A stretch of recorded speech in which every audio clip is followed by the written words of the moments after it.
ياهو يا مسعي اصبري شوية، رجولنا اتكسرت من الدوران. من جد احنا شايلين هم رمضان والفرزنة وانتي ما شاء الله مروقة ولا كان وراك شيء. اعترفي ايش السر؟ يا حبيبتي السر يبغاله مخ مو بس مطبخ، تعال اوريكم. بلا عجن بلا وجع قلب، ذوقي انتي وهي وادعولي.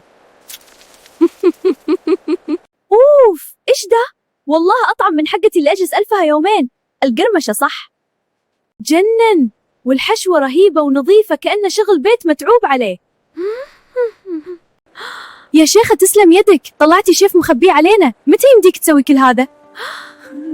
ايدي مين والناس نايمين، هذا هو السر مصانع شامي، انا شغلتي بس افك كيس واكلي واحط رجل على رجل. يعني طول السنين هذه وانتي تسوقيها علينا واحنا مصدقين؟ وخيري عني، دام السالفة كذا باخذ 10 كراتين لي وللجيران، بلا تعب بلا هم. يا بنات اللي تبغى تبيض وجهها وترتاح لا تتعدى جناح شامي، الحقوا قبل ما يقشوه الناس. تلاقونهم الحين في معرض الصناعات الوطنية الاستهلاكية بجدة، الكمية محدودة والسعر ما يتفوت.